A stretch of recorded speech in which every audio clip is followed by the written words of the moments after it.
first cheese I'm going to show you is actually the first cheese that I ever made and started experimenting with, and it's a nice kind of basic cheese, and that's with cashews. So we've got our 2 cups of cashews here. Now you can soak the cashews, but if you are going to soak them, don't soak them longer than 20 minutes, because I have found that it's easier to get mould on your final cheese if you soak these for longer than 20 minutes. I don't know why that is, or whether it's just my imagination, but it seems to have happened like that. So I actually use them dry now. Start off with them dry. As long as you've got, you know, a good powerful blender, you're going to be able to blend these up so that they will get nice and creamy. Now we're going to be using probiotics, and I've got 3 different probiotics here. Just turn those around so you can see them. And I know that I was going to say all 3, but I should say 2. These 2 I know you can get in the US and the UK, and I found this one in the US as well. My apologies for not knowing what's available in other countries. It's just what I work with at the moment.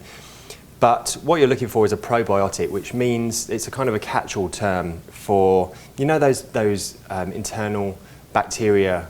They've got funny Latin names like lactobacillus and acidophilus and those kind of things. That's what you're looking for. Sometimes they're sold as yogurt starters or cheese starter kits. They're all essentially the same thing with different types of bacteria in. You know, last week when we were talking about kefir, kefir, kombucha, we were talking about the difference between kimchi and sauerkraut, where sauerkraut's left longer so that it goes through different stages and develops different bacteria. It's just kind of the same with these. It's just the names and the strains of the bacteria. So if you can get something, these are, I think, this one is just called probiotic, all flora. This one and this one are actually called acidophilus. So acidophilus used to be just acidophilus, that particular strain on its own, but now you usually get other different strains with acidophilus in anyway. So yeah, you're just looking for a probiotic or an acidophilus, and the main thing you're looking for is that it's dairy free. So this one, I don't know if it actually says it on there, but New Chapter I know is dairy free. Then you've got this non-dairy acidophilus, it actually says it on there, and then this one is acidophilus milk free, so it means dairy free. And this is actually soy free as well. You can get soy, just very small amounts of soy in the other ones, but this is my current favourite. Now, these 2 here, they are just powders in a jar, which is not the easiest thing to find, I've found, but usually you can get, because these are normally a supplement, you just get them in these capsules. So what we can do is, if you can only get them in the capsules, you can just easily pull them apart and get the probiotics out like that, because they're just normally, as I say, a supplement to help you digest food and get the most from the food if you're not fully digesting it. So yeah, you can just get rid of that if you need to. So what we're going to do is take you through these various stages. I think I've covered everything I wanted to cover with that, so we'll just get straight on and put our 2 cups of cashews into our Vitamix, and then we're looking for 1 cup of water. So I'm actually going to measure this out because it's important we know how much water we've put in there. Now if you've soaked your cashews, you can still put 1 cup of water in, you'll just end up with a little bit of a looser mixture, and with 1 cup I might have to maybe add a little bit more if it's not blending fully. But I'll show you the consistency you're looking for. Usually 2 to 1 works perfectly. So I'm going to take my probiotics, and again I'm going to measure this out. So we want 1 teaspoon of the probiotics.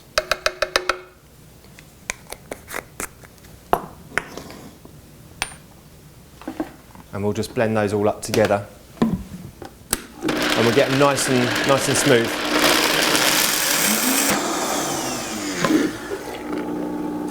Okay, so we've got our cashews nice and smooth now. That was, you can see I had to do a little bit of work with the tamper there, and you can go a little bit further than that as well. That's pretty much as smooth as we need it. So I'll just make sure I get all my cheese off there. It's valuable stuff now. Well, it's not quite cheese yet, but it will be. And then what I've got here, just before I do that, I've got a bowl, a strainer, and some cheesecloth. And I was lucky enough to be able to get some unbleached cheesecloth. That's why it looks perhaps a little bit dull, which is preferable.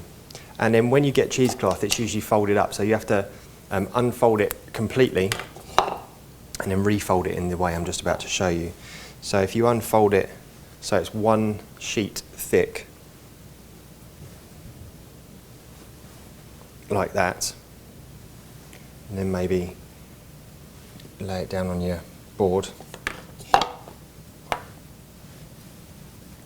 Because the way that they actually fold it is usually too thick, not T-double-O thick, but the number 2 thick, like 2-ply, with a gap in the middle. So we want to fold it over into the middle like that, and fold it over again.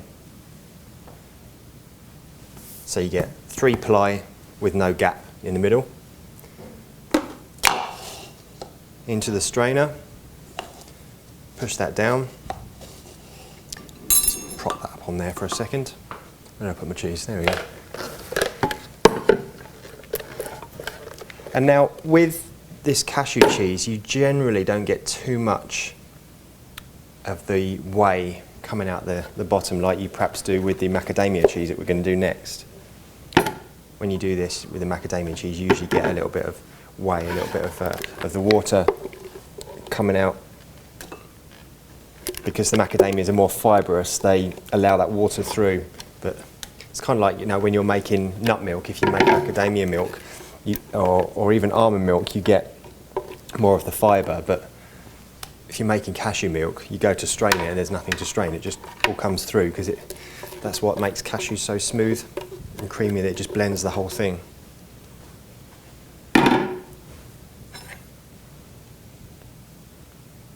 Okay. And then we'll just lift up all those edges. Once it gets caught on there every time. Then we'll just turn that round. And from there, you take a jar. I've already got one here on the go. Just wipe that off so there's nothing from the last batch on there. So just a jar with water, anything that's the similar weight that will just kind of weight that down. And if there is any excess water to push out, it will push it through. And then I usually just cover it up so that any passing bacteria can't really get stuck on it. Or I say can't, it could. It just makes it more difficult. It doesn't matter that it's dark. It's just any kind of kitchen towel, tea towel, just to cover it up. I've certainly made cheese where I haven't covered it up at all and it's worked fine. But again, it's just about a higher rate of success by doing that. So that stays out at room temperature for 24 to 48 hours. No less than 24, no more than 48. Obviously, the longer you leave it out, the more it's going to culture and the more flavour it's going to have. So if you're making something like, excuse me, a cheddar cheese or something that you want really cheesy, then just leave it out for 48. My cashew cheese I always usually leave for 48, but we're going to see a few more different cheeses and I'll talk a little bit more about culturing times. So we'll leave that. This has been left then for 48 hours, so this is the next stage on from that. And you'll see that when this comes out, it's it's still quite loose. So we need to add a couple of ingredients to this, and I usually do this in a food processor. So I'll just kind of empty out all that I can here. And just scrape off as much as you can.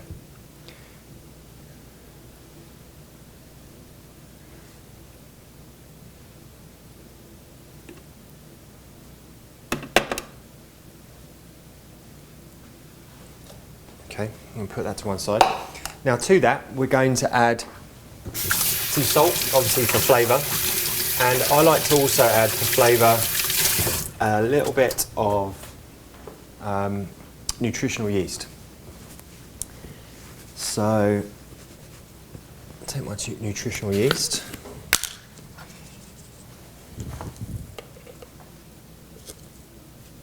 And pop this in there.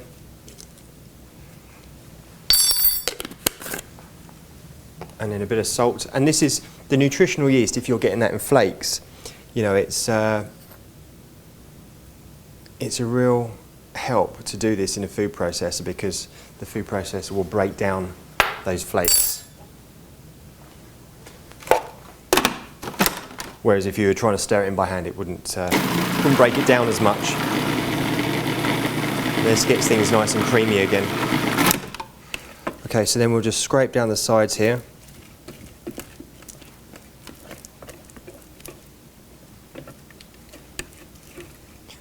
And you should be able to smell at this point, definitely a cheesy smell from the nutritional yeast, but also a cultured smell from the actual cheese itself.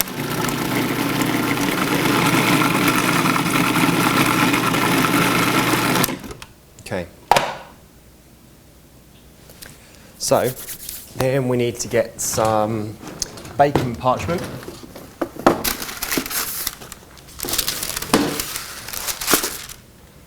Let's just cut ourselves a little bit of this off. There's my scissors on the top of the cheesecloth.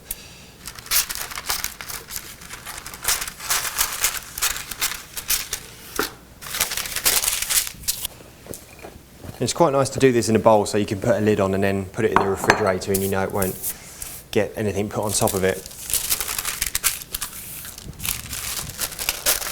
So I'll pop that into there, and you can do this on a plate as well. Then we'll take a metal ring or square, whatever shape you want to do your cheese in.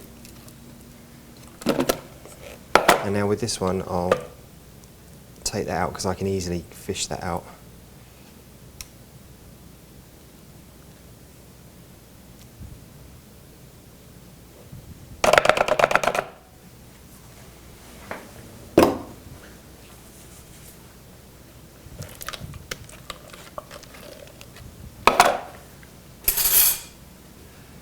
And that goes in, and obviously, you know, you can get lots of different sizes of these rings,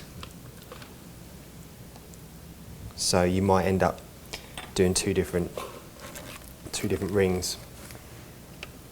But from here, this cashew cheese, as I say, you can still see it's still quite loose.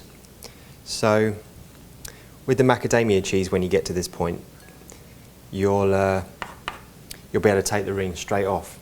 But with the cashew cheese, I would advise just putting it in the refrigerator for 24 hours, 12 to 24 hours with the ring still on, so that it firms up enough for you to be able to take the ring off without affecting the shape. Whoop.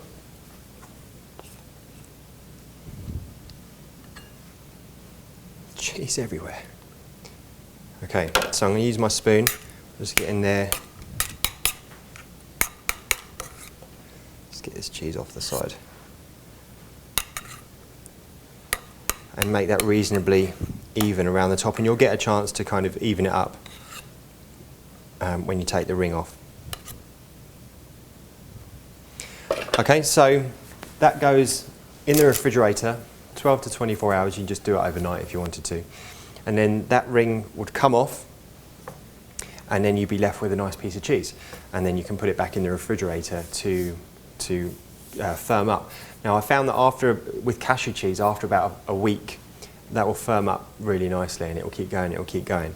And what I've got here in my refrigerator is one that I've been culturing now for, it's been in the refrigerator probably a good 4 or 5 weeks. I think maybe even longer. Should have written the date on these actually.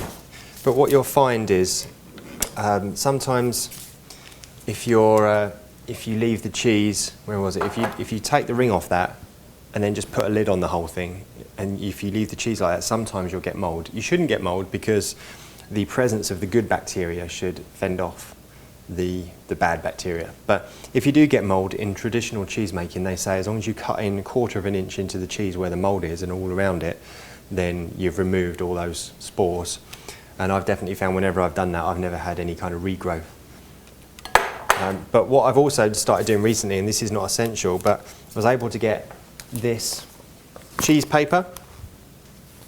So it's just, what's it called? I'm not even going to try and pronounce that, it's Latin, but it's cheese paper. the make looks like it's a Latin word. And it just says there helps cheese last longer. So all this is and it's branded with the name of the foods company that I bought it from. So you could just do a Google search for cheese paper. And it's got this kind of one paper on the outside that's almost like a baking parchment, light baking parchment. On the inside it's got this shiny covering. So it just helps the cheese to breathe whilst it's in the refrigerator, but not essential that. If you can't get hold of that, don't let it stop you. I've just started experimenting with it. So I'll show you the cheese here that I've got.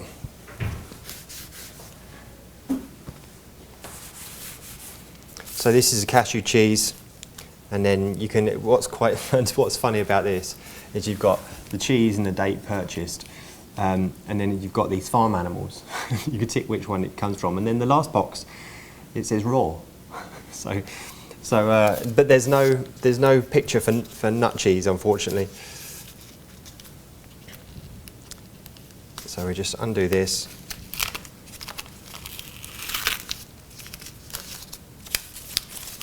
And these are ones that I made in a slightly smaller ring.